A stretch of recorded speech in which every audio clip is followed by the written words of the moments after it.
Hello students, good morning. Today we will read chapter 12, that is work and energy. So what do you think about work? जिसको हम हिंदी में कार्य बोलते हैं ना, क्या सोचते हैं आप वर्क के बारे में? और एनर्जी क्या है, दोनों का रिलेशन क्या है, वो सब आज हम पढ़ने वाले हैं. ठीक है. In our daily life we use the words work and energy in several contexts. For example, he works in the field. हम अपने डेली लाइफ में ये दोनों वर्ड यूज़ करते हैं, एनर्जी और वर्क. जैसे कि वह फील्ड में काम कर रहा है,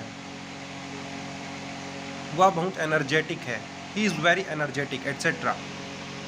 तो ऐसी बातें हम करते हैं जनरली, है ना.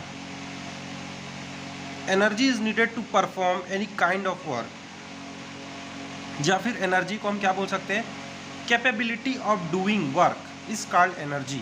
या फिर energy is needed to perform any kind of work is called energy. और भी डेफिनेशंस हो सकते हैं, आप भी बना सकते हैं डेफिनेशन अगर समझ जाए तो, है ना. Humans and machines also use energy to do work. चाहे वो बात ह्यूमन की हो चाहे मशीन की हो. जैसे कि अगर कोई फैन चल रहा है तो उसको एनर्जी कहाँ से मिल रही है, इलेक्ट्रिसिटी से. ठीक है. Without energy it can not be work. बिना एनर्जी के वो भी काम नहीं कर सकता. ठीक है. तो इसीलिए ये बात करते हैं कि चाहे वो ह्यूमन हो चाहे मशीन हो, दोनों का एनर्जी चाहिए वर्क करने के लिए. ठीक है. That's a fact. For example, a student uses energy to ride a bicycle. एक स्टूडेंट को बाईसाइकिल चलाने के लिए भी एनर्जी चाहिए. चाहे हम जो भी काम करते हैं उसमें हमारा एनर्जी वेस्ट होता है, ठीक है, या फिर यूज़ होता है, चाहे कोई भी वर्क करे, है ना. तो एनर्जी और वर्क दोनों को रिलेशन है दोनों के बीच, है ना. चलो, सबसे पहले हमारा जो टॉपिक है वर्क है, फिर वर्क के बारे में डिस्कस करेंगे. Generally any kind of useful physical और mental hard work is our daily life is considered as work. Work को जनरली हम कैसे कंसिडर करते हैं, फिजिकल या फिर मेंटल एक्टिविटी कुछ भी हो रहा है तो वो हमारे लिए वर्क है.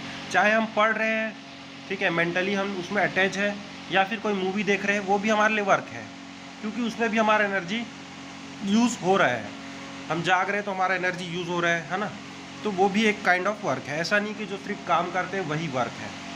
जिसमें एनर्जी लग जाए भाई वो वर्क है, सीधी बात. ठीक है. For example, a student spends a lot of time in studying during exam. He reads books, solves question papers, discuss with classmate etcetera in common language. He does not a lot of hard work. ये खाली hard work नहीं कर रहा है, लेकिन ये work कर रहा है. Similarly, singing a song, talking with friends, playing in school, having discussion, all etcetera are considered as work. समझ गए आप, इनको भी हम वर्क में कंसिडर करते हैं. ठीक है. ये हो गया हमारा वर्क. देखो, ऑब्जेक्ट, फोर्स, क्या क्या होता है इसमें, है ना. But the definition of work in terms science is different. In science, to do work following two conditions are necessary. लेकिन साइंस की भाषा में दो कंडीशन होनी चाहिए तभी वो वर्क कहलाएगा. ठीक है. अब force must be applied on the object. जैसे कि ये देखो, ये एग्जांपल जो दिया हुआ है इस पे फोर्स लग रहा है भाई, है ना. वो पत्थर को ढकेल रहा है तो पुश और पुल. तो फोर्स, पहली कंडीशन ये कि force must be applied. In terms of science, the object must be displace और इट्स पोजिशन मस्ट चेंज. अब हमारे लिए साइंस की भाषा में वर्क वो है जिसमें जिससे हम लोग काम कर रहे हैं, जिसके ऊपर, उसमें डिस्प्लेसमेंट देखने को मिलना चाहिए, उसकी पोजीशन चेंज होना चाहिए. और पहला चीज़ क्या है, जो फोर्स उसमें अप्लाइड होना चाहिए हमेशा. ठीक है. तो कंडीशन आपने देख लिया कि फोर्स अप्लाइड होना चाहिए और पोजीशन चेंज होना चाहिए. इसमें मैं आपको 5-6 एग्जाम्पल बताता हूँ अच्छे. जैसे कि सबसे पहले हम मोटरसाइकिल को देख लेते हैं. मोटरसाइकिल खड़ी हुई मान लो, अब उसको हमने स्टार्ट किया, एनर्जी वेस्ट होगी, है ना, फ्यूल ख़त्म होगा उसमें. स्टार्ट किया और ट्रैवल किया, तो ये भी एग्जांपल क्या होगा, वर्क के लिए होगा, जिसमें फोर्स भी अप्लाई हो रहा है और क्या हो रहा है, डिस्प्लेसमेंट भी हो रहा है.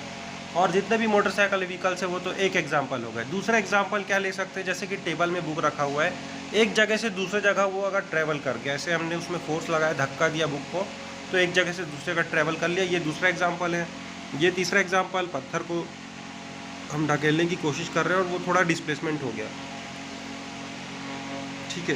तो ये सब क्या है, उसके एग्जाम्पल है. Work done by a constant force. Constant force ठीक है। कांस्टेंट फोर्स क्या होगा, सबसे पहले देखते हैं फोर्स क्या होगा। Force is equals to m into A, mass into acceleration according to second law. ठीक है, मतलब बॉडी में मूवमेंट आना चाहिए। ठीक, देखिए ये टेबल में एक बुक रखा हुआ है जिसमें फोर्स F अप्लाई किया जा रहा है और डिस्प्लेसमेंट कितना हो रहा है, S का होगा। तो ये जो फर्स्ट पॉइंट जो दिख रहा है आपको, ये क्या है, इनिशियल पॉइंट है, मतलब अभी बुक डिस्प्लेस नहीं हुआ है। पहले ये बुक यहाँ था, देख सकते हैं, पहले ये बुक यहाँ था। अब इस पर हमने फोर्स F लगाया तो ये डिस्टेंस ट्रेवल किया S, ये S जो है डिस्प्लेसमेंट है। ठीक है, अब वर्क का जो फॉर्मूला है साइंटिफिक डेफिनेशन के अकॉर्डिंग जो होगा, work done is equals to force into displacement of object. Object कितना डिस्प्लेस कर रहा है वो और कितना फोर्स लगा उसमें, तो W is equals to F S होता है। अच्छा ठीक है, वर्क कैसी क्वांटिटी है भाई, स्केलर क्वांटिटी जो खाली मैग्नीट्यूड को शो करती है। ठीक है, डायरेक्शन को नहीं शो करती, इसलिए ये क्या है, मैग्नीट्यूड स्केलर क्वांटिटी है। अब इसका यूनिट दिया हुआ है भाई, फोर्स का यूनिट हमने पहले भी डिस्कस किया था शायद ग्रेविटेशन में। ठीक है, अब भी कर लेते हैं ना। F इज इक्वल्स टू क्या होगा, 1 न्यूटन। फोर्स की यूनिट जो होती है 1 न्यूटन होती है और डिस्प्लेसमेंट की यूनिट होती है 1 मीटर। ठीक है, तो W is equals to F S और F is equals to 1 newton, S is equals to 1 meter, तो WF इज इक्वल्स टू कितना होगा, 1 न्यूटन मीटर। बस सिंपल है एकदम, न्यूटन और मीटर को एक साथ रख दिया गया है क्योंकि फोर्स और डिस्प्लेसमेंट भी एक साथ है फॉर्मूले में। अब जो एक नया रिलेशन है जो आप नहीं जानते होंगे वो है 1 joule is equals to 1 newton meter होता है। ठीक है, ये रिलेशन है।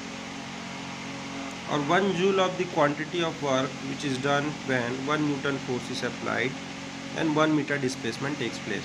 देखो क्या होगा, 1 जूल एनर्जी अगर खपत हो रही है, कंजप्शन हो रहा है उसका, तो 1 न्यूटन फोर्स लगेगा और 1 मीटर बॉडी डिस्प्लेसमेंट होगी। ठीक है, इस लाइन पे ध्यान दीजिएगा।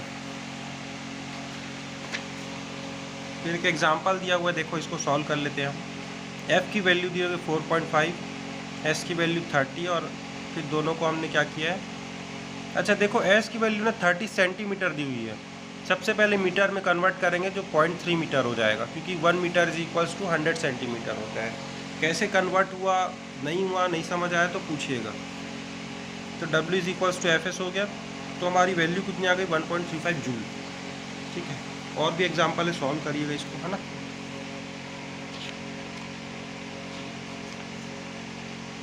अब कुछ कंडीशन भी होते हैं भाई वर्क के लिए, कुछ कंडीशन भी होंगे जिन्हें हमें फॉलो करना है।